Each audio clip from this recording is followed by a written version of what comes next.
सिर पर राखिए चलिए आज्ञा माही।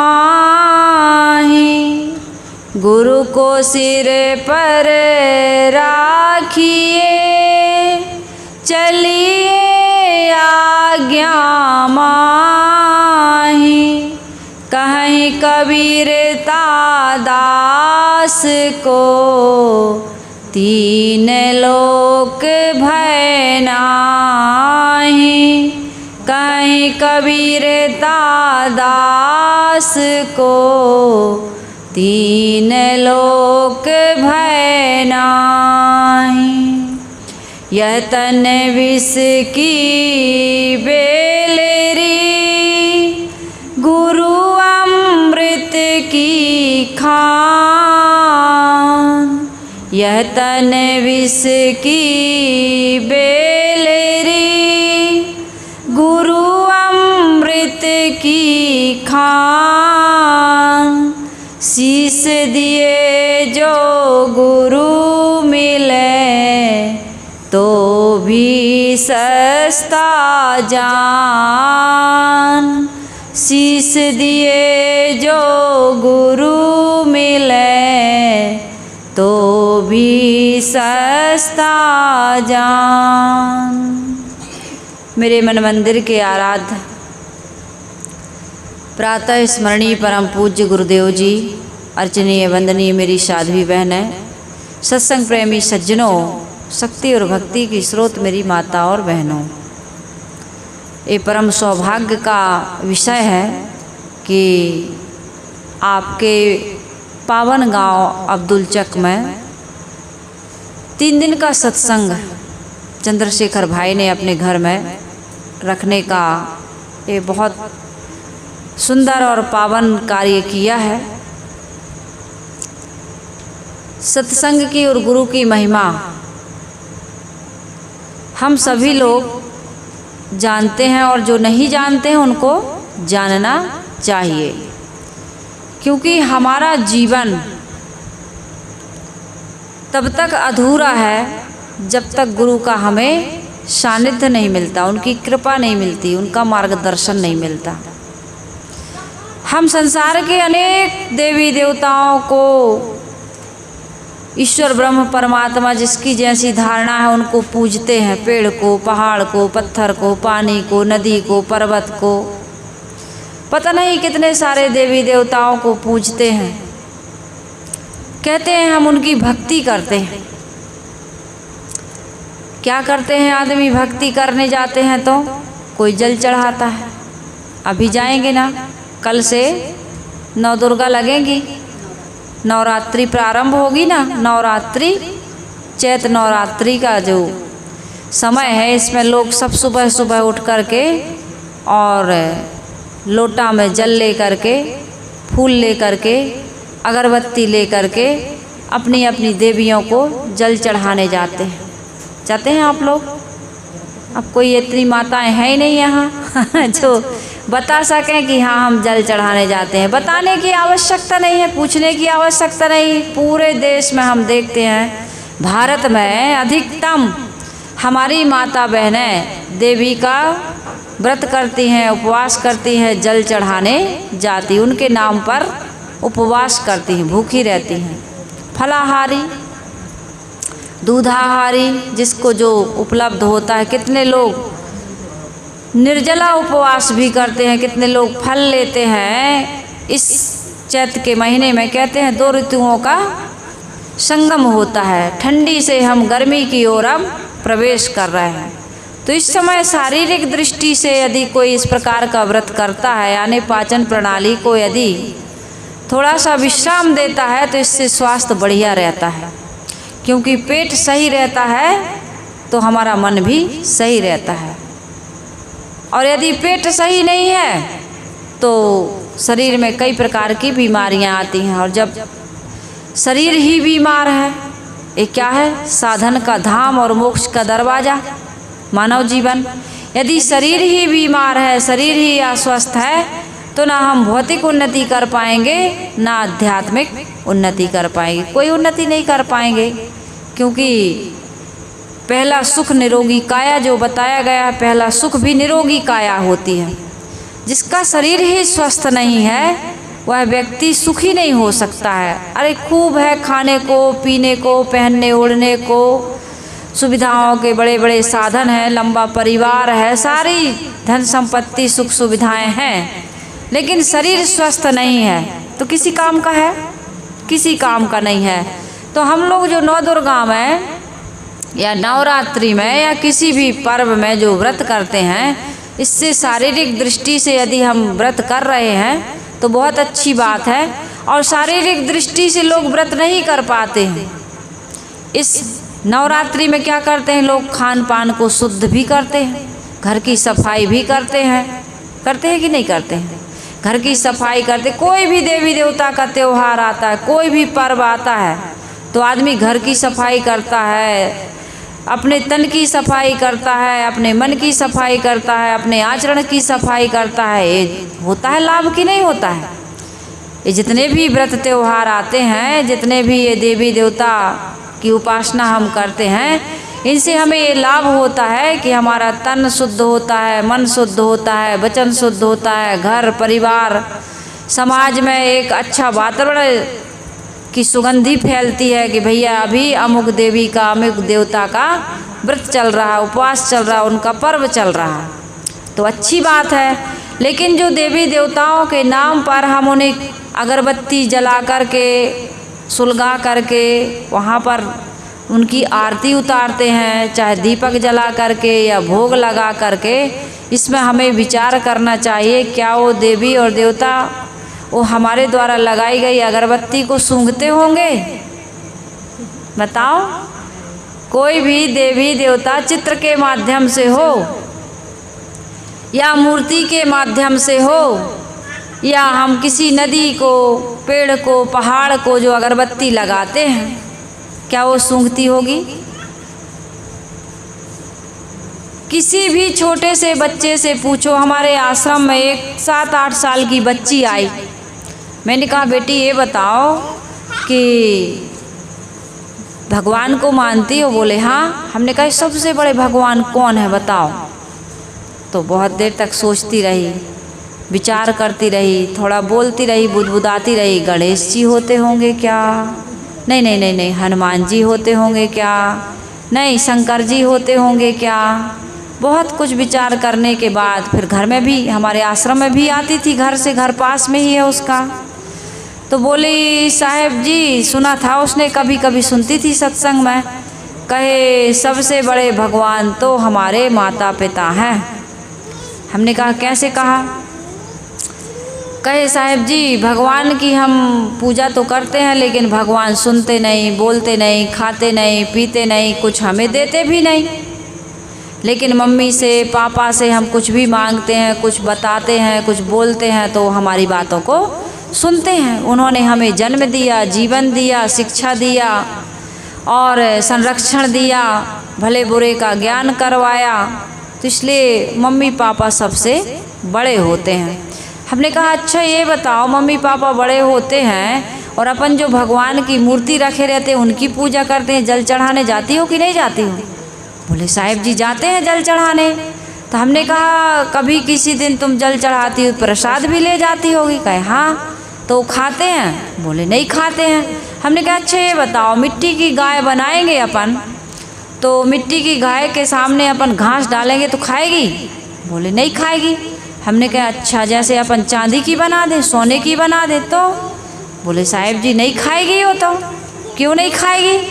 तो उसने कहा कि वो गाय बेजान है, उसमें जान नहीं है। तो मैंने कहा बस यही समझना, जहाँ जान है वहाँ भगवान है और जहाँ जान नहीं है वहाँ भगवान नहीं है। ये जितनी भी जड़ मूर्तियाँ हैं, ये जितने भी चित्र हैं, तुलसी का वृक्ष हो, नदी हो या कोई पहाड़ हो, पेड़ हो, ये भगवान और भगवती नहीं हो सकते। ये आस्था का केंद्र हैं, इनका तिरस्कार भी नहीं करना चाहिए, इनका खंडन भी नहीं करना चाहिए। उनको खिलाना पिलाना, अर्थात उनको जैसे तुलसी का पेड़ है तो उसको पानी दो, प्रकाश दो, हवा ऐसी जगह लगाओ जहाँ स्वच्छ वातावरण हो, क्योंकि उसमें एंटीबायोटिक तत्व होते हैं। तुलसी का काढ़ा पीते हैं ना हम लोग। जैसे हमारे जीवन में जल का बहुत बड़ा प्रयोग है। यदि जल ना हो, जल ही जीवन कहते हैं कि नहीं कहते। इसलिए हमारे ऋषि मुनियों ने, वेदों के ऋषि मुनियों ने कहा कि जल देवता, अग्नि देवता, पृथ्वी देवता, वायु देवता, आकाश देवता, क्योंकि ये हमें देते हैं। जल क्या देता है? क्या देता है? शीतलता देता है। सूर्य नारायण क्या देते हैं? सूर्य भगवान क्या देते हैं? प्रकाश देते हैं, रास्ता दिखाते हैं। यदि सूर्य ना निकले तो रात्रि का अंधकार दूर नहीं हो सकता। इसलिए उनको कहा सूर्य देवता।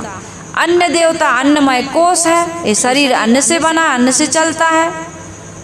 यदि अन्न ना मिले, कुछ ना कुछ तो लेना पड़ेगा आहार के रूप में। फल लें, दूध लें, मेवा मिष्ठान लें, या अनाज लें, सब्जियां लें, जूस लें, सूप लें, कुछ भी लें, लेकिन हमको ये अन्नमय कोश को चलाने के लिए, शरीर को चलाने के लिए कुछ लेना पड़ता है। तो अन्न क्या है? भूखे भजन न होए गोपाला, ले लो अपनी कंठी माला। यदि भोजन ना करें, लेकिन इसका दुरुपयोग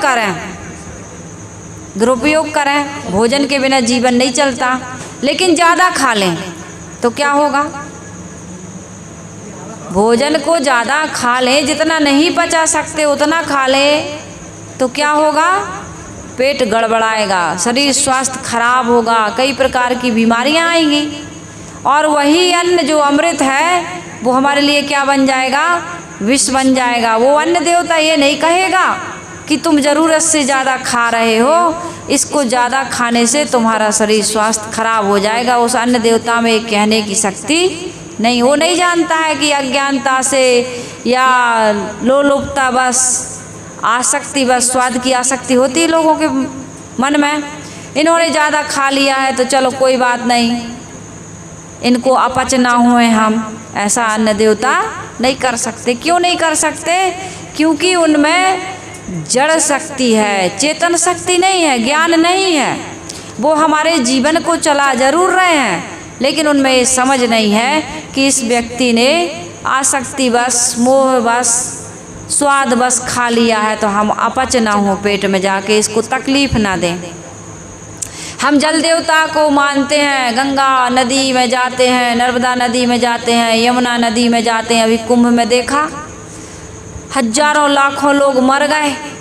नर्मदा मैया, गंगा मैया में लोग स्नान करने जाते हैं, और जब भीड़ होती है, भगदड़ मचती है, तो गंगा मैया, यमुना मैया हमें बचा पाती हैं क्या? अभी कुंभ में कितने लोग मर गए? गंगा नहाने गए थे, लेकिन भीड़ हुई, भगदड़ हुई, और वहाँ कितने लोग मर करके अपने जीवन से, अपने शरीर से हाथ धो बैठे। घर परिवार सब से बिछुड़ गए बेचारे। अब आप आरती कर रहे हैं या दिया जला करके हनुमान जी की हो, गणेश जी की हो, शंकर भगवान की हो, दुर्गा जी की हो, किसी भी देवी देवता की, और दिया जला के आ गए। हवा चली, आंधी तूफान आया, वहीं कुछ ऐसा सामान था, दिया की लौ से आग भभक उठी। वहाँ वो दिया, वो आग वहाँ की चीज़ों को बचाएगा कि जलाएगा? बताइए। जला देगा, क्योंकि उस दीपक में ये ज्ञान नहीं है कि आरती के लिए जलाया है, प्रकाश के लिए जलाया। उसका काम तो है केवल जलाना। उसका काम क्या है? जलाना। केवल वो जलाना जानता है, बचाना नहीं जानता। तो इन सबका सदुपयोग करने वाला कौन है?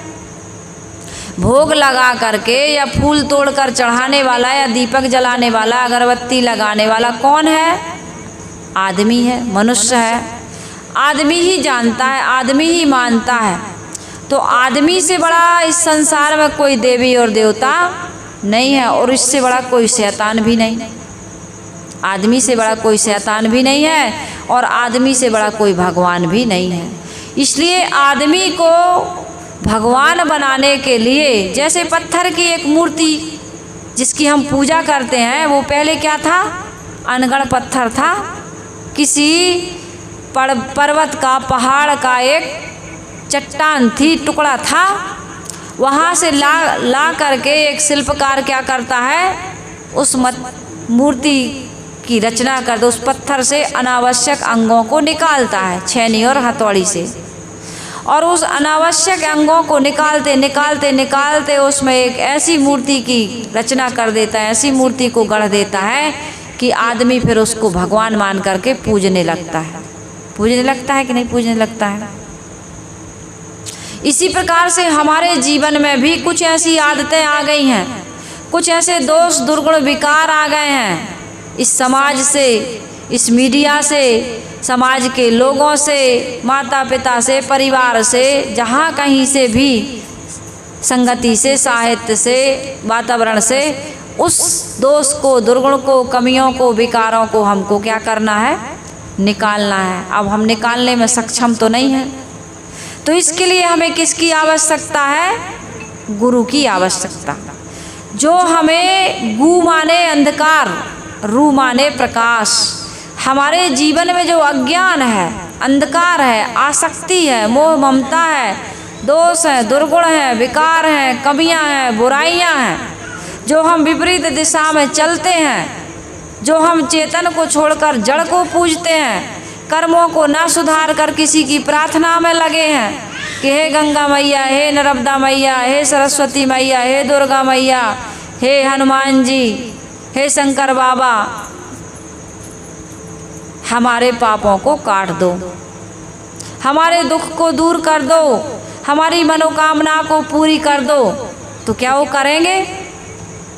हम स्कूल ना जाएं, पढ़ने ना जाएं और रोज़ अगरबत्ती जलाएं, रोज़ अपने भगवान की पूजा करें, जो जिस भगवान को मानता है, कि हम परीक्षा में पास हो जाएं और एडमिशन ही नहीं करवाएं, स्कूल ही ना जाएं, कभी घर में भी ना पढ़ें, तो हम कुछ सीख पाएंगे?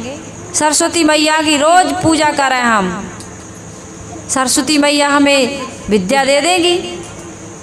बताओ, कभी भी नहीं दे सकती हैं। सरस्वती मैया उस चित्र में नहीं है। हमें विद्या कब आएगी? जब गुरु के द्वारा हम ज्ञान प्राप्त करेंगे, स्कूल जाएंगे, पढ़ने जाएंगे, एडमिशन कराएंगे, फिर एग्जाम में हम पास होंगे, हमारी परीक्षा होगी, उसमें जो प्रश्न आएंगे उसका हम उत्तर लिखेंगे अपनी बुद्धि से, विवेक से, तभी तो हम पास होंगे, तभी तो हम योग्य बनेंगे। केवल अगरबत्ती लगाते रहने से हमारी विद्या पूरी, कुछ ज्ञान होगा ही नहीं, तो कैसे पढ़ पाएंगे हम, कैसे समझ पाएंगे? हम भगवान के सामने यदि रोएं, गिड़गिड़ाएं, लड्डू चढ़ाएं, प्रार्थना करें, हे भगवान तुम्हारे नाम से हम व्रत कर रहे हैं, हम तीर्थ में आएंगे, इतना किलो प्रसाद चढ़ाएंगे, हमारे खेत में धान की फसल अच्छी हो जाए, लेकिन खेत को जोते ना, गोड़े ना, उसमें बीज डालें ना, खाद पानी ना दें, उसकी रक्षा ना करें, तो पूजा करने से फसल घर में आ जाएगी क्या? हम नौकरी, बिजनेस, व्यापार ना करें तो हमारे जीवन में कहीं से कोई पैसा आ जाएगा क्या? जो बाबा जी कहते हैं, हमने एक आश्रम में देखा, कबीर पंथ के आश्रम में, कबीर पंथियों की दशा, वहाँ पर वो बड़ा चमत्कार की, यहाँ पर जिंदा लोगों की समाधि है, भभूत दी जाती है, लोगों का मनोकामना पूरी की जाती है, कोढ़ी को काया मिल जाती है, दरिद्र को माया मिल जाती है, निसंतान को संतान मिल जाती। कई ऐसे मठ हैं, मंदिर हैं, आश्रम हैं, कई ऐसे गुरुद्वारा हैं, कई संत महापुरुष बैठे हैं कि आओ यहाँ सब कुछ मिलेगा, सर्व मनोकामना पूर्ति मंदिर, ऐसा लिखा रहता ना किसी किसी मंदिर में, जगह जगह ऐसे मंदिर बने हुए हैं। और मैंने देखा उस आश्रम में कि वो महाराज जी, वो संत जी कार्यक्रम कराते हैं, संतों को बुलाते हैं, स्वयं चंदा करते हैं। अब वहाँ पर इतनी बड़ी मान्यता है कि रोग दूर हो जाता है, दरिद्रता दूर हो जाती है, निसंतान को संतान मिल जाती है। गाते हैं हम लोग ना, अंधन को आँख देते, कोढ़न को काया, बांझन को पुत्र देते, निर्धन को माया। जय गणेश जय गणेश जय गणेश देवा। और माता तुम्हारी पार्वती पिता महादेवा, जबकि पार्वती को कबीर साहब जी कहते हैं पार्वती जी बांझ हैं। शंकर जी के पुत्र नहीं है गणेश, मैल से पैदा किए, पुतला बनाया था और उस पुतला में प्राण फूंक दिए। ये पंडित लोग मूर्तियों में प्राण प्रतिष्ठा करते हैं ना। अब कोई मर जाता है, प्रिय से प्रिय व्यक्ति मर जाता है, बाल बच्चे बूढ़े जवान कोई भी मर जाता है, तब पंडित जी वहाँ उनमें प्राण नहीं फूंक पाते। उनके घर में खुद ही उनके बच्चे या परिवार का कोई आदमी मर जाता है तो पंडित जी प्राण फूंक पाते हैं, और मूर्ति में तो प्राण फूंक देते हैं। जब मूर्ति में प्राण फूंकते हैं तो भक्तों को कहना चाहिए कि पंडित जी आपके घर में या हमारे घर में कोई मर गया, मूर्ति में जब प्राण फूंक सकते हो तो इस व्यक्ति में भी प्राण फूंक दो। वो मक्खी को भी नहीं जला पाता है और कहता है कि इस मूर्ति में प्राण प्रतिष्ठा हो गई। दुर्गा लाते हो, गणेश लाते हो प्रतिवर्ष, पंडित के द्वारा मूर्ति में प्राण प्रतिष्ठा कराते हो कि नहीं कराते हो? फिर 9 दिन के बाद 10 दिन के बाद क्या करते हो? फिर पूजा करते हो, फिर पूजा करते हो और क्या करते हो? उसके प्राणों को निकाल लेते हो, तभी तो विसर्जन करने जाते हो। भगवान को जिंदा करते हो, देवी देवताओं को जिंदा करते हो और फिर मार देते हो। फिर कहते हो जय दुर्गे जय दुर्गे, गणपति बब्बा मोरिया, अगले बरस तू जल्दी आ। तो पानी में डुबा दोगे, हमें तुमने बुलाया, 3 दिन के लिए बुलाया, बड़ी पूजा बड़ी प्रार्थना, और 3 दिन के बाद जब चौथे दिन या तीसरे दिन हम आएंगे 2-4 थप्पड़ लगाओ और कहो कि साहेब जी अगले बरस फिर जल्दी आना। आएंगे हम आश्रम में आपको बुलाएं कि भैया आना आना, आप लोग हमारे आश्रम आना, दादी आना, बहनों आना, बेटियों को बुलाएं, सबको बुलाएं और आ जाएं, और 3 दिन सत्संग सुनाएं, बढ़िया भंडारा चले, भोजन कराएं, और जिस दिन आपकी ट्रेन हो उस दिन 2 थप्पड़ लगाएं और कहें फिर आना जल्दी अगले साल। आओगे? नहीं आओगे। और गणेश जी जय गणेश जय गणेश जय दुर्गे जय दुर्गे, वो हो सकता कहते हो बचाओ बचाओ, तुम कहते हो जय दुर्गे जय दुर्गे, और बेचारी वो बुला रही होंगी कि बचाओ भैया। एक कहानी बताते हैं संत जन, कहते एक व्यक्ति नदी में डूबने लगा तो बुलाया, दुर्गा को बुलाया, गणेश को बुलाया, हनुमान को बुलाया, सबको बुला रहा था। तो देखता क्या है कोई नहीं आ रहा है बचाने, बस डूबने वाला है। तो गणेश जी नाचते नाचते आ रहे थे उसको बचाने के लिए। गणेश जी नाचते नाचते आ रहे थे और नाचते नाचते आए तो उसने बड़ा गुस्सा हुआ वो कि हम यहाँ मरने वाले हैं और गणेश जी तुम कैसे भगवान हो, नाचते नाचते आ रहा है। गणेश जी ने कहा भैया तुम्हें याद नहीं होगा, हमें तो याद है, हर वर्ष तुम नाचते गाते डीजे के साथ बजाते और हमें डुबाने ले जाते हो कि नहीं ले जाते हो। अब आप डूब रहे हो तो हम भी नाचते ही नाचते तो आएंगे, डुबाते समय बड़ी खुशी मनाते हो तो हम भी तुम्हें डूबते हुए देख के खुशी ही तो मनाएंगे, क्योंकि भाई तुम्ही ने सिखाया, हर वर्ष तुम बाजे गाजे के साथ डीजे के साथ सब मिलजुल के गांव भर के लोग चलो भैया गणेश का विसर्जन करने जाएंगे। जिनकी तुमने पूजा की उन्हीं का विसर्जन कर दिया। आज यही तो हो रहा है, गुरु के ज्ञान के अभाव में यही हो रहा। जिन माता पिता ने हमें जन्म दिया, जीवन दिया, पाल पोस के बड़ा किया, पढ़ाया लिखाया, शादी विवाह सब कुछ किया, सर्वस्व जीवन निछावर कर दिया, उस देवी मैया को हम कभी देवी मैया नहीं कहते। दुर्गा मैया को तो कहते हैं, दुर्गा मैया को देवी मैया कहते हैं, लेकिन घर की दुर्गा मैया को कभी दुर्गा मैया कहता है कोई? आज हमने देखा, हम लोग आए थे, हम लोगों के चरण पखारे गए, फिर चंद्रशेखर भाई अपनी मम्मी और पापा के दोनों के चरण धो रहे थे। कहाँ से ज्ञान मिला? कब से धोना शुरू किया आपने? जब से सत्संग से जुड़े होंगे तभी से। इसके पहले कब से धो रहा है? सत्संग से जुड़े तब से। इसके पहले कोई माता पिता यह नहीं बताता कि घर की माता देवी है। पत्नी देवी है, बहन देवी है, माता देवी है। ये जितनी भी पत्नी के अलावा जितनी भी देवियां हैं, जितनी भी नारी जाति है, ये सब क्या है? देवी के रूप में देखना चाहिए। यदि देवी के रूप में नहीं देखोगे, रावण के जैसे तुम सीता का हरण किया और दुशासन ने द्रौपदी की लाज चीरहरण किया कि नहीं किया? क्या हुआ? कीचक को उसको दुशासन को मार दिया, फाड़ दिया ना उसको भीम ने। तुम्हारे खून से जब तक द्रौपदी के बाल नहीं धो दूंगा तब तक मुझे चैन नहीं आएगा। रावण को आज भी लोग जलाते हैं, हर वर्ष जलाते हैं। उसका क्या करते हैं? अपमान करते हैं कि रावण ने निर्दोष सीता को जंगल से हर करके उसकी इज्जत नहीं लूटी थी। रावण कितना सदाचारी है। सीता को अपनी बहन के बदले के कारण या सुंदरता में आकर्षित होकर के जिस किसी कारण से सीता को हर कर ले आया, लेकिन उसकी इज्जत नहीं लूटी। लेकिन आज के राम को पूजने वाला भक्त रावण बना हुआ है। ऊपर से तो साधु बनता है, साधु बन के गया था ना रावण। ऊपर से तो हर इंसान साधु बनता है, कहता भैया हम बहुत सज्जन हैं, हम तो नारियों की बड़ी इज्जत करते हैं, सम्मान करते हैं। अपनी बहन को तो आदमी इतना सुरक्षित रखता है, यदि कहीं मेले में चली जाए, मड़ई में चली जाए, शादी में चली जाए तो भाई बिल्कुल बॉडीगार्ड बन जाता है कि बहन कुछ कहे कोई तो बताना मैं हूँ। और दूसरे की बहन को वो बहन नहीं समझ पाता है। संसार में एक ऐसे महापुरुष हुए हैं रामकृष्ण परमहंस।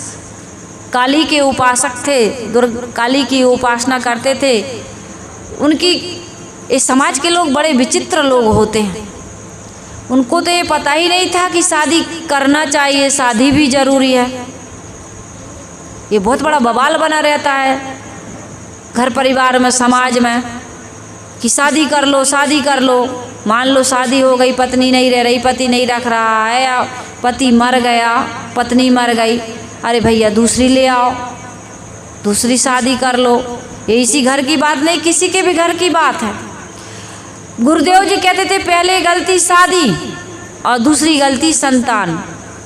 यदि कोई इससे बच जाता है तो वो बड़ा सौभाग्यशाली है। ये वैरागी भाषा है, ये वास्तविकता है। आत्म कल्याण के लिए हमें ये जीवन मिला है। शादी विवाह ये भोग वासना बाल बच्चे पैदा करना तो हर योनि हर खानी में होता है। कौन सा बड़ा तीर मार लिए हम, शादी कर लिए, बच्चे पैदा कर लिए। ये तो कृमि कीट आदि पशु पक्षी सब कर रहा है और तुमने भी यही किया, तो कौन सा बड़ा काम कर लिया। तो रामकृष्ण परमहंस जी को ये पता ही नहीं था कि शादी भी करना चाहिए। लोगों ने जिस किसी प्रकार से जैसे भी हुआ हो उनकी शादी कर दी।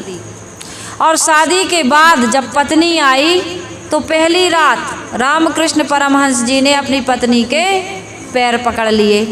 क्या पकड़ लिए? पैर। और देवी मानकर उनके पैर छू लिए। उनको जैसे काली में देवी दिखती थी, ऐसे संसार की प्रत्येक नारी में उनको क्या दिखा? काली का रूप दिखा। हम और आप अपनी बहन को तो बहन देख लेते हैं, लेकिन दूसरे की बहन में बहन नहीं दिखती। ये बड़ा आदमी का सबसे बड़ा एक कमजोरी है, पागलपन है। दूसरे की स्त्री को सम्मान की दृष्टि से देखना, बहन बेटी और माँ की दृष्टि से देखना, ये कौन बताते हैं? संत बताते हैं, गुरुजन बताते हैं। रामकृष्ण परमहंस ने आदर्श दिया कि नहीं दिया? कितने लोग देवी देवताओं को मानने वाले भी पाप कर्म करते हैं, लेकिन ये देवी देवता रोक नहीं पाते। क्यों नहीं रोक पाते? आपकी पत्नी रोकेगी, आपकी माँ रोकेगी, बहन रोकेगी, समाज के लोग रोकेंगे, लेकिन ये भगवान जो मंदिर में बैठे हैं, जिन्हें मूर्ति में हमने भगवान मान लिया, वो भगवान रोकते हैं? नहीं रोकते। इनकी मूर्ति का खंडन नहीं है, इनकी आप पूजा करिए, पूजा अर्थात इनको साफ स्वच्छ रखिए। यदि सूंघते हो तो अगरबत्ती लगा दीजिए, और खाते हो तो भोजन करा दीजिए, लेकिन हमने तो कभी देखा नहीं खाते। थाली लेके जाते हो तो भगवान खाता है कि खुद ही खाते हो? भगवान खाने लगे तो दूसरे दिन से भगवान को थाली भर के भोग नहीं लगाओगे।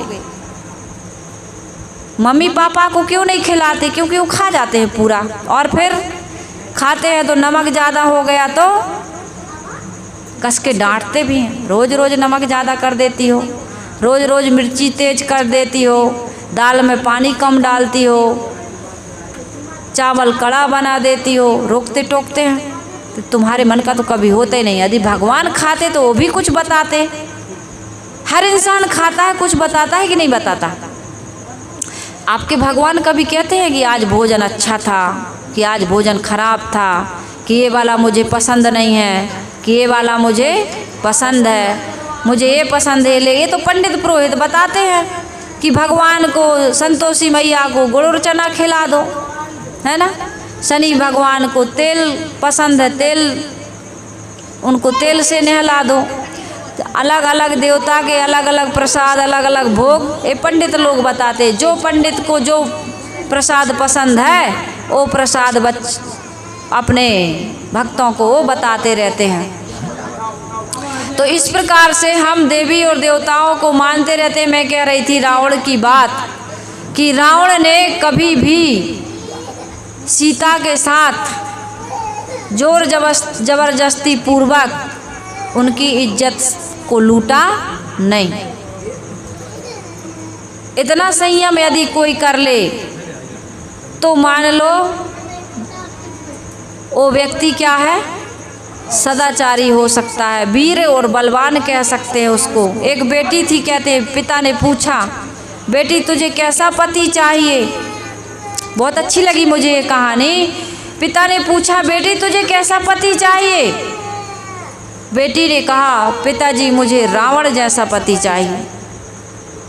उसने ये नहीं कहा कि राम जैसा पति चाहिए, वो क्या कह रही है, मुझे रावण जैसा पति चाहिए। पिता ने कहा, ये तो आज तक मैंने किसी के मुंह से नहीं सुना कि रावण जैसा पति चाहिए। तुझे रावण जैसा पति क्यों चाहिए? कहे, पिताजी बहन की नाक काटी थी राम ने, सूप न खा के नाक कान काट दिए थे, और बहन का बदला लेने के लिए बहन ने बताया कि 2 वनवासी हैं और उनकी बड़ी सुंदर पत्नी है, और उन्होंने मेरी नाक काट दी, कान काट दिए, मेरा अपमान किया, अपनी कमी तो नहीं बताई।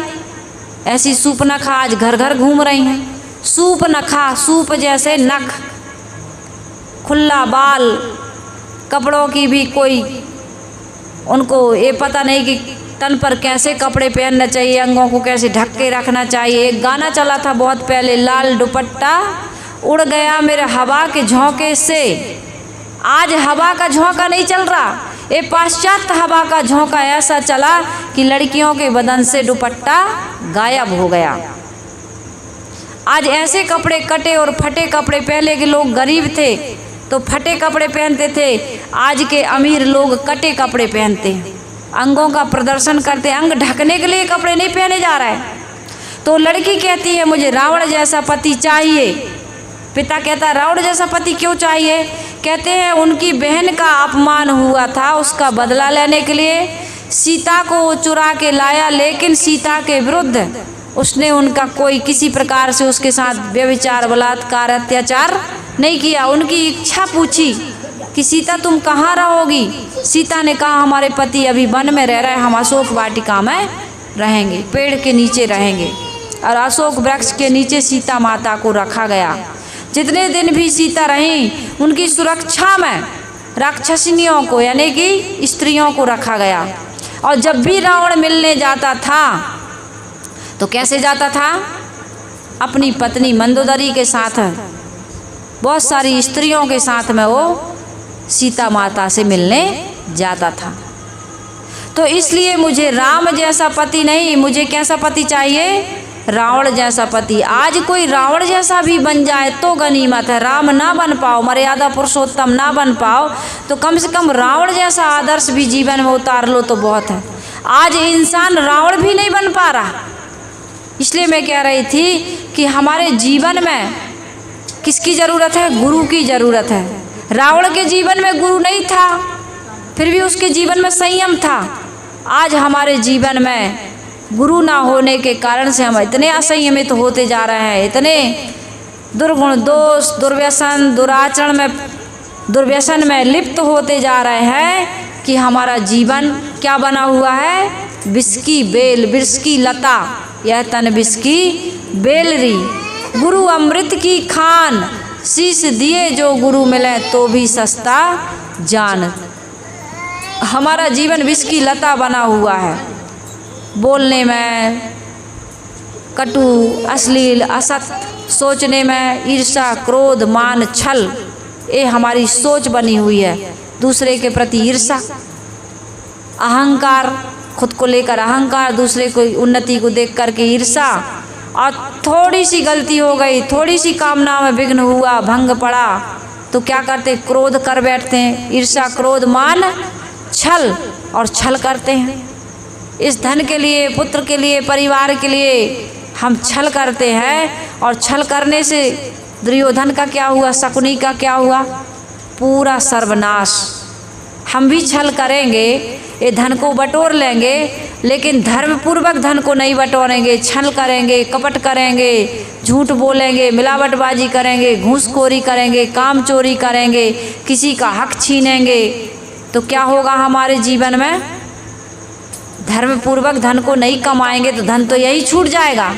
लेकिन जो पाप किया है धन कमाने में, वो पाप की गठरी लेकर के जाएंगे। उठ जाग मुसाफिर भोर भई, अब रैन कहाँ जो सोबत है।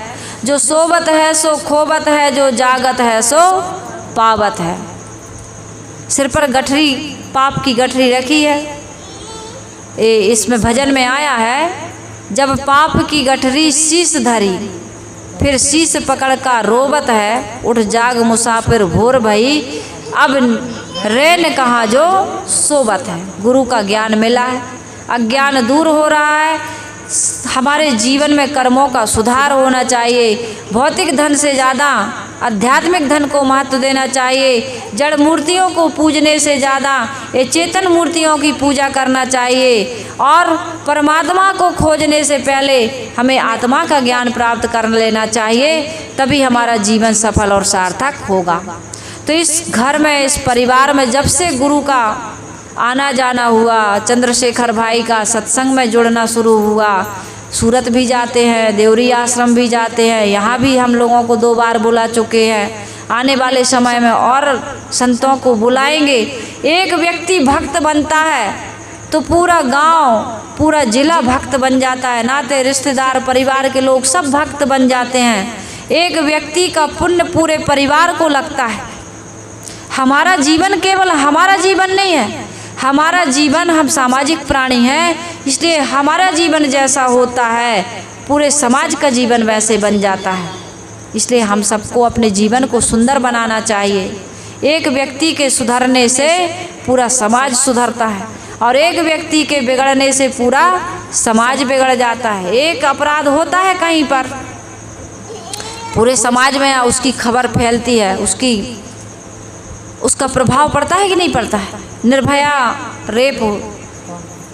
निर्भया कांड हुआ था जब, रेप कांड, तो पूरे भारत में एक कितना भय, कितनी दहशत, कितना सबका दिल दहल गया था कि ऐसा भी दरिंदगी का कोई कारनामा कर सकता है। मनुष्य इतना भी नीचे गिर सकता है, आदमी इतना भी दरिंदगी के साथ किसी बहू की, बेटी की इज्जत लूट सकता है। रात में निकलने में, अकेले चलने में लोगों को डर लगता था, है कि नहीं? तो एक घटना हुई थी, लेकिन पूरा भारत हिल गया था। और एक व्यक्ति कोई अच्छा निकल जाता है तो उसका भी प्रभाव पड़ता है कि नहीं पड़ता? तो जिस घर के लोग शराब पीते हैं, मांस खाते हैं, लड़ाई झगड़ा करते हैं, एक व्यक्ति करता है, लेकिन पूरा परिवार का माइंड उसमें डिस्टर्ब रहता है। पूरी आर्थिक रूप से, मानसिक रूप से, शारीरिक रूप से उस घर पर पूरा प्रभाव पड़ता है। उस घर के जहाँ जहाँ 4 भाई हैं, 4 देवरानी जेठानी हैं, उनके बच्चे हैं, माता पिता हैं, उनके जो रिश्तेदार हैं, सब में उनका प्रभाव पड़ता है। तो इस सत्संग से चंद्रशेखर भाई जुड़े और आने वाले समय में वो और सत्संग करा सकें। आपके घर में नहीं, गांव में हो और बड़े रूप में हो, बहुत सारे संत आए, साध्वी आए, इन बातों से आपका भी जीवन सुंदर बने। देखिए उनके जीवन में भौतिक और आध्यात्मिक कितनी उन्नति हो रही, और आने वाले समय में और होगी। उनका भाग्य उदय हो चुका है। क्यों उदय हो चुका? क्योंकि वो असली भगवान को पूजते हैं। जो खाता है उसको खिलाते हैं, और जो खाएगा वो आशीर्वाद जरूर देगा। देगा कि नहीं देगा? और जो खाते नहीं वो क्या आशीर्वाद देगा? आप ही भगवान को थाली लगा के ले जाते हो, आप ही खा लेते हो, तो भगवान कहता है ठीक है भैया, तुम ही खाओ और तुम ही खिलाओ, और आशीर्वाद भी तुम ही देना, हम क्यों देंगे? क्योंकि भगवान कहता है हम तो घट घट में हैं और तुम हमें कण कण में ढूंढ रहे हो। हम माता पिता और गुरुजनों के और देवी देवता मनुष्य के शरीर में, जितने भी जीव जंतु हैं उन सबके शरीर में घट में है ना भगवान। सबके देह, सभी देहधारियों के, सभी प्राणियों के अंदर बैठा परमात्मा वो आशीर्वाद देता है उसको खिलाने से, उसकी रक्षा करने से। हम मुर्गी मार देते हैं, अंडा खा लेते हैं, कितने जीव जंतुओं को मार मार के खाते हैं, तो इससे भगवान खुश होगा?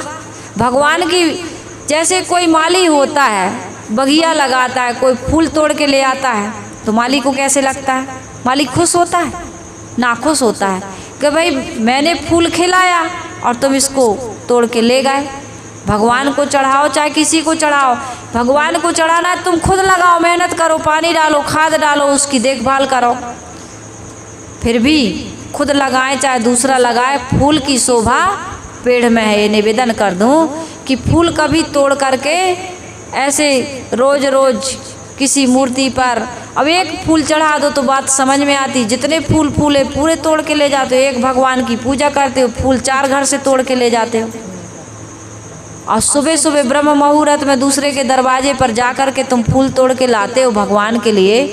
ये तो चोरी करना हो गया, और चोरी करना पाप है, और फूल पेड़ के नीचे सांप है कि नहीं? एक व्यक्ति, सच्ची घटना बताऊं बिहार की, सुबह सुबह गया फूल तोड़ने और नीचे सांप बैठा था, बारिश का मौसम था, तो वो तो ऊपर देखता है कि कहाँ फूल हैं, और कितने लोग ऐसे टगिया वाला हंसिया या कुछ ऐसे ले जाते हैं, लंबी लकड़ी बैट वाली, और उसमें शाखा को झुकाए फूल तोड़े, तो ऊपर देख रहा था, नीचे सांप के ऊपर पैर पड़ा, पूंछ पर सांप ने वहीं डस दिया, आदमी वहीं मर गया।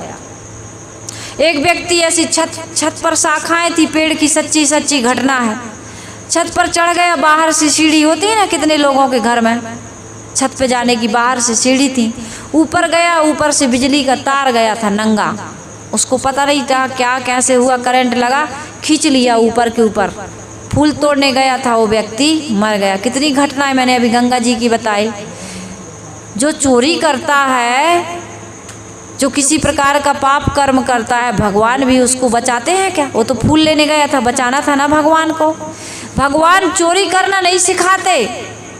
भगवान के नाम पर जो तुम डाका डालते हो, जो तुम व्यभिचार करते हो, गलत काम करते हैं, भगवान आज डाका डालने जा रहे हैं, थोड़ी रक्षा करना, सहायता करना, अच्छा बड़ा हाथ लग जाए, मैं 10 किलो लड्डू आपके मंदिर में चढ़ाऊंगा, मैं मंदिर बनवा दूंगा, मैं मंदिर में घंटा टंगवा दूंगा, यही सब तो करते हैं।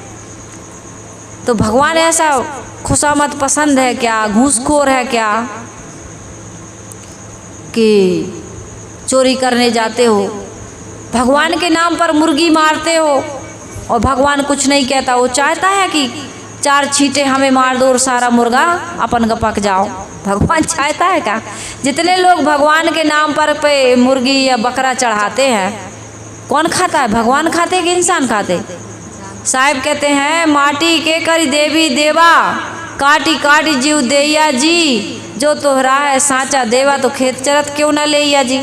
यदि भगवान खाते हैं तो गर्दन मड़ोड़ के खेत में ही पकड़ करके खा जाएंगे उसको।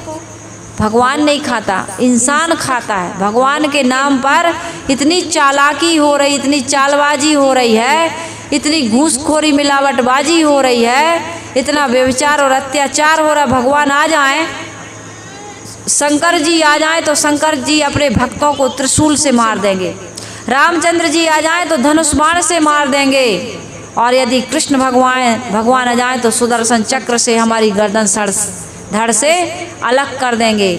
भगवान कहेंगे हमने यही शिक्षा दी थी, हमारे नाम पर चंदा मांगना, हमारे नाम पर इनलीगल जगहों पर तुम मंदिर बना देना, लोगों को लूटना मारना और झूठी झूठी महिमा बढ़ा करके पाप काटने के चक्कर में तुम पाप करवाना। ये पाप काटने के चक्कर में लोग क्या करते हैं, खुली छूट देते हैं। पाप चाहे जितना पाप करो, सुबह शाम पाप करो और 2 अगरबत्ती से साफ करो। 11 महीना पाप करो, 1 महीना या 1 दिन चले जाओ प्रयाग में, गंगा मैया का स्नान करो, गंगा मैया सारे पाप काट देंगी। गंगा मैया पाप काटती हैं? गंगा मैया कभी पाप नहीं काट सकती। पाप करने से रोकने वाले सद्गुरु हैं, संत हैं। यदि संत ना होते तो संसार में पाप न रुकता। ये तो भगवान और देवी देवता के नाम पर पंडित पुरोहित खूब सस्ते सस्ते नुस्खे दे रहा है। जीवन भर पाप करो, मर जाओगे तो गरुड़ पुराण सुन लेना, और शोक पत्र पर तो लिखा ही जाता है अमुक अमुक व्यक्ति का स्वर्गवास हो गया। उसकी आत्मा की शांति के लिए लोग श्रद्धांजलि सभा रखते हैं। हमारे मौन होने से, हमारी प्रार्थना करने से किसी को शांति मिल जाएगी? हम जब घर में झगड़ा होता है कहते भैया चुप रहो, तुम्हारे हाथ जोड़ रहे हैं, पैर पड़ रहे हैं, तुम्हारी सारी बात मानी जाएगी, चुप रहो। तब वो व्यक्ति चुप नहीं रहता, और 2 मिनट के हमारे मौन रहने से उसको शांति मिल जाएगी। उस समय वो शांत नहीं रहता जब हम शांत करा रहे हैं। हमारी प्रार्थना, आज मर गया है, वो जिंदा था तब तो शांत नहीं रहा। जब लड़ाई होती सास बहू की, देवरानी जेठानी की, भाई भाई की, पड़ोसी की, 2 देशों की हो रही ना लड़ाई, अब हम कितना भी प्रार्थना करें भैया शांत रहो, कोई होता है शांत? जिंदा में जो व्यक्ति शांत नहीं रहता, मरने के बाद हमारी मौन होने से, प्रार्थना करने से उसकी आत्मा को शांति मिलेगी। लेकिन शोक पत्र पर लिख दिया जाता है, सभाओं में, शोक सभाओं में मौन हो करके उसको श्रद्धांजलि दी जाती है, गरुड़ पुराण करवाया जाता है, सुनवाया जाता है, भागवत करवाई जाती है। अमुक व्यक्ति मर करके क्या हो गया, प्रेत हो गया, 13 दिन तक भटकता है, इसके आगे नहीं भटकता, इससे आगे नहीं भटकता। ये कौन भटका रहा है? कौन भटका रहा है? हम स्वयं भटक रहे हैं। हम स्वयं सही रास्ता नहीं प्राप्त कर पाते, स्वयं भटकने से अपने को नहीं बचा पाते, इसलिए 13 दिन तक पंडित हमको भटकाते रहते हैं। जो व्यक्ति को ज्ञान हो जाता है उसको कोई नहीं भटकाता। तो पाप काटने के लिए मत जाओ, पाप करना बंद करो। पाप क्या है? साँच बराबर तप नहीं, झूठ बराबर पाप। जाके हृदय साँच है, ताके हृदय आप। गुरु कहते हैं झूठ बोलना बंद कर दो, गाली देना, कटु अश्लील असत्य भाषण का त्याग कर दो, तो जीवन में क्या हो जाएगा? पाप होगा ही नहीं, तो काटने के लिए जाने की आवश्यकता नहीं, गाड़ी के धक्के मुक्के खाने की आवश्यकता नहीं, वहाँ पंडित पुजारियों को दान दक्षिणा देने की आवश्यकता नहीं। यहाँ लूटते हो, वहाँ जा कर के दान करते हो, तो इससे तुम्हारा पाप थोड़ी कटेगा। अरे लूटना ही बंद कर दो, दान देने की क्या आवश्यकता। हाँ, ईमानदारी पूर्वक, पवित्रता पूर्वक जो कमाते हो, खाते हो, उसमें आनंद आता है, लेकिन उससे ज़्यादा आनंद आता है खिलाने में। आता है कि नहीं आता? हर व्यक्ति दूसरे को खिला करके आनंद प्राप्त करता है। तो इसलिए संत कहते हैं पाप काटने के चक्कर में ना पड़ो, पाप करना बंद करो, तो साँच बराबर तप नहीं। एक कहानी कहूँ, कहानी के बाद इस कथा को बंद करें, क्योंकि 3 दिन का समय है, 3 दिन तक हमें कथा सुननी है। संत गुरु के मिलने पर हमारे जीवन में कितना बड़ा लाभ होता है, इस पर एक कहानी कहूँ। कहते हैं कि एक व्यक्ति चोर था, चोरी करता था, खूब चोरी करता था। तो वो संत गुरु जनों से बहुत परहेज करता था, कहीं ऐसा ना हो हमारे घर संत आ जाएं, या कहीं सत्संग हो तो सत्संग में नहीं जाता था। गांव में या पड़ोस में कहीं सत्संग होता था, संत आते थे तो सत्संग सुनने नहीं जाता था, जानता था कि ये चोरी से संत जी रोकेंगे। कितने तम्बाकू वाले, बीड़ी वाले, सिगरेट वाले, शराब वाले, मांस वाले, चोरी, हिंसा, व्यभिचार करने वाले सत्संग में नहीं आते। तो व्यक्ति भी सत्संग से बहुत दूर रहता था। लेकिन एक दिन संत टकरा गए उनसे, अब मिल ही गए संत, तो कहा भैया और सब बढ़िया? कहे हाँ महाराज सब बढ़िया। कहे क्या करते हो? कहे महाराज हम तो चोरी करते हैं। कहे भाई चोरी करते हो तो कोई बात नहीं, लेकिन सत्संग में आया करो। अरे कहीं सत्संग में क्या आएंगे तो तुम हमें चोरी करने से तो मना करोगे? कई तरह तुम्हें ज्ञान है कि चोरी करने से संत मना करेंगे? बोले हाँ इतना तो जानते हैं कि चोरी करने से संत जन रोकते हैं। तो कहे ऐसा है, हम रोकेंगे नहीं, हम ऐसे संत नहीं हैं। तुम तो चोरी करते रहना लेकिन दीक्षा ले लो। कहे चोरी करते रहना दीक्षा ले लो, ऐसे संत तो हमें आज पहली बार मिले कि चोरी करते रहना लेकिन दीक्षा ले लो। तो महाराज जब दीक्षा लेंगे तो हमें क्या करना होगा? क्यों हमें चेला बना रहे हो? कोई तो कारण होगा, बिना कारण के तो चेला बनाते नहीं हैं गुरु लोग। कहे भाई देखो चोरी करते रहना लेकिन एक बात बस मान लेना, तुम्हारा उद्धार हो जाएगा। तो उद्धार तो दुनिया चाहती है, सुख तो सब चाहते हैं, कल्याण मोक्ष शांति, जीवन में जो पाप कर रहे हो उसका फल ना भोगना पड़े तो सब चाहते हैं। गंदा काम शराब सब पीते हैं लेकिन किडनी खराब ना होए सब चाहते हैं। चाहते कि नहीं चाहते हैं? कोई भी गलत काम करते हैं लेकिन इसका परिणाम दुष्परिणाम हमारे जीवन में ना आए, गंदी आदत तो है लेकिन दुष्परिणाम ना आए तो सब चाहते हैं। तो उसको चोर को बड़ी अच्छी लगी ये बात। कहे महाराज क्या करना होगा? कहे बस सच बोलना, झूठ ना बोलना, बस इतना है, चोरी करना लेकिन झूठ ना बोलना। कहे चलो भाई ठीक है, अच्छी बात बताए। तो उसने फिर चिंतन किया कि भाई मैं सबके साथ जाऊंगा, ग्रुप में जाऊंगा और सच बोलूंगा, सब पकड़ जाएंगे तो सबको सज़ा भोगनी पड़ेगी। अब गुरु दीक्षा लिए हैं, संकल्प लिए हैं, वचन दिए हैं कि चोरी नहीं कर, झूठ नहीं बोलना है, चोरी तो कर सकते हैं, तो चलो अकेले जाते हैं चोरी करने। तो अकेला गया। तो बढ़िया से रात में 12 बजे जब वो निकला तो कहे चलो राजा के यहाँ चोरी डालते हैं, अब छोटी मोटी जगह चोरी क्या डालना, राजा के यहाँ जाते हैं चोरी करने। तो चोरी करने गया वहाँ पर। तो जैसे ही वहाँ प्रवेश करता है राज्य में, राजा के वहाँ जहाँ खजाना रहता है वहाँ जाने लगा तो सिपाही खड़े थे। तो कहा भाई कहाँ जा रहे हो, कौन है? तो कहा भाई मैं तो चोर हूँ। कहाँ जा रहे हो? बोले चोरी करने। तो उनको लगा कि कोई चोर ये नहीं कहता कि मैं चोर हूँ और चोरी करने जा रहा हूँ। तो उनको लगा कि राजा का कोई खास आदमी ना हो और कोई इमरजेंसी ना लग गई हो, ज़रूरी पैसे की आवश्यकता ना हो गई हो। तो भाई जाने दो, ऐसा ना हो कि राजा साहब नाराज़ हो जाए, राजा का कोई खास आदमी होगा। चोर थोड़ी कहता है कि मैं चोर हूँ, चोरी करने जा रहा हूँ। फिर खजाने के पास पहुँचा। उसने कहा यार दरबानों ने नहीं रोका, बॉडीगार्ड ने नहीं रोका, तो इस सच बोलने में तो बहुत बड़ी शक्ति है। आज मैं तो बिल्कुल सबके सामने जा रहा हूँ, देखो किसी ने मुझे रोका नहीं। मैंने कहा मैं चोर हूँ तब भी नहीं रोका, चोरी करने जा रहा हूँ तब भी नहीं रोका।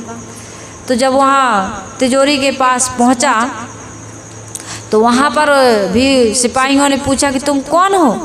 तो कहा मैं चोर हूँ। कहे यहाँ क्यों आए? कहे चोरी करने। तो वो भी डर गए कि भाई सच बोल रहा है, राजा का आदमी होगा, ये चोर नहीं होगा, ऐसा थोड़ी कह सकता। ये नाराज़ हो गया इसलिए हमसे कह रहा है कि चोरी करने आए, जाने दो इसको। उसने सारी गठरी वठरी बांधी, पूरा जो भी जितना उससे सद सकता था, उठा सकता था, उसने गठरी में बांधा और वापस हो गया। जब वापस हुआ सुबह पता चला कि चोरी हो गई राज्य में। तो पूछा गया, CID विभाग से पता चला, खोजबीन हुई कि हाँ एक व्यक्ति आया था और उसने कहा भी था कि मैं चोर हूँ, लेकिन हम लोगों ने ये सोचा कि भाई चोर थोड़ी कहता है कि मैं चोर हूँ और चोरी करने आया हूँ। हम तो समझे राजा को कोई ज़रूरत होगी इसलिए ये व्यक्ति आया है और उसको हमने जाने दिया। तो उस आदमी को तब खोजा गया, पता चला, तो उसने पकड़ के लाए उसको। कहा क्यों भाई तुमने चोरी की है? बोले हाँ हमने चोरी की है। तो सबको बड़ा आश्चर्य हुआ कि ऐसा चोर, अद्भुत चोर। तो कहा तुमने चोरी क्यों की, कैसे चोरा लाए? अरे भाई मैंने कैसे चोरा लाया, मैं चोर हूँ, मेरा काम चोरी करना है और मैंने तो बताया था, किसी ने रोका नहीं। मैं तो कह रहा था कि मैं चोर हूँ लेकिन कोई रोका नहीं, इसलिए मैं चोरी करके ले आया। तो कहे हम पहली बार देख रहे हैं ज़िंदगी में कि कोई चोर ऐसा भी होता है जो डंके की चोट पर ये बताता है कि हम चोर हैं, और वो चोरी करके ले जाता है। आज तक हमने ऐसा तो नहीं देखा, वो तो पीछे के दरवाजे से आता है, या दीवार फोड़ के आता है, या किसी को बेहोश करके आता है, या मार के लूट के ले जाता है। तुम तो बता के लूट के ले गए, ये कैसी चोरी? तुमने ये बताया, फिर भी हमें ये बताओ कि तुम चोरी क्यों करते हो? जब इतने सत्यवादी हो तो चोरी क्यों करते हो? अरे बोले हम चोर हैं इसलिए चोरी करते हैं। तो कहे तुम फिर बताते क्यों? कहे हमने भाई गुरु दीक्षा लिए, गुरु मंत्र लिया है, और गुरु को वचन दिया है कि जीवन में हम झूठ नहीं बोलेंगे। एक ही वचन लिया हमारे गुरु ने, तो एक वचन भी यदि हम ना दे सकें तो फिर गुरु बनाने का मतलब क्या? तो इसलिए हमने सही बोला। गुरु ने कहा था कि झूठ ना बोलना, चाहे जो भी करना, तो हमने झूठ नहीं बोला, सही सही बता दिया कि हम चोर हैं, चोरी करने आए हैं। तो कहे तुम जिंदगी में कभी झूठ नहीं बोलोगे? कहा कुछ भी हो जाए हम जिंदगी में कभी झूठ नहीं बोलेंगे। इस प्रकार से उन्होंने संकल्प ले लिया था। तो राजा को लगा ऐसा सत्यवादी आदमी तो हमारे राज्य में होना चाहिए। तो उसकी चोरी ओरी सब छुड़वा दिए और बोले तुम मंत्री बन जाओ, आज से तुम इस राज्य के क्या हो? मंत्री, मेरे सबसे विश्वास पात्र प्रिय व्यक्ति हो, तुम्हें अब चोरी करने की जरूरत नहीं है। तब उससे विचार आया कि गुरु की एक बात मान ली मैंने, केवल झूठ नहीं बोला, सही बोला, तो मैं कहाँ चोर से मंत्री बन गया। और गुरु की यदि सब बात मान लूँ तो क्या होगा?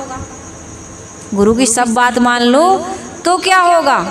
वो तुरंत दूसरे दिन गुरु के पास गया और कहा गुरुजी, एक ही बात माने तो जीवन में रातों रात इतना परिवर्तन हो गया कि कहाँ चोरी करता था, चोर था, और सीधा मंत्री पद मिल गया।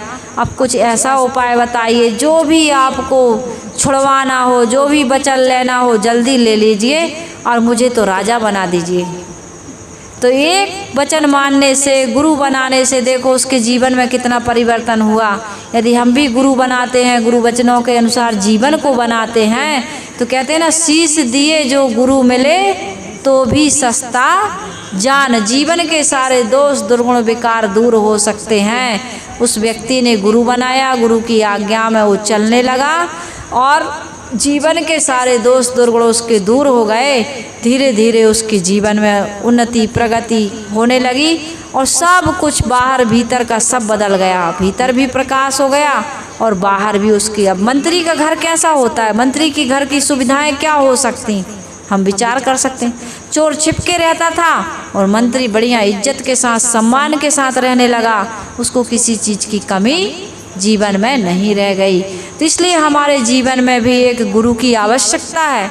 जो व्यक्ति गुरु के अनुसार अपने जीवन को बनाता है और कुछ नियम लेता है, व्रत, इसी को कहते हैं असली व्रत, कि आज से ये काम नहीं करूँगा, ये जो गलत काम है इसको मैं प्रतिज्ञा लेता हूँ, व्रत लेता हूँ, आज से मैं ये काम। भूखे रहने से तो शरीर स्वस्थ रहता है, लेकिन यदि दुष्कर्म हमने त्याग दिया तो हमारा मन ठीक होता है और मन ही सारी खुरापात का जड़ है। इस पर हम कल चर्चा करेंगे मन के ऊपर।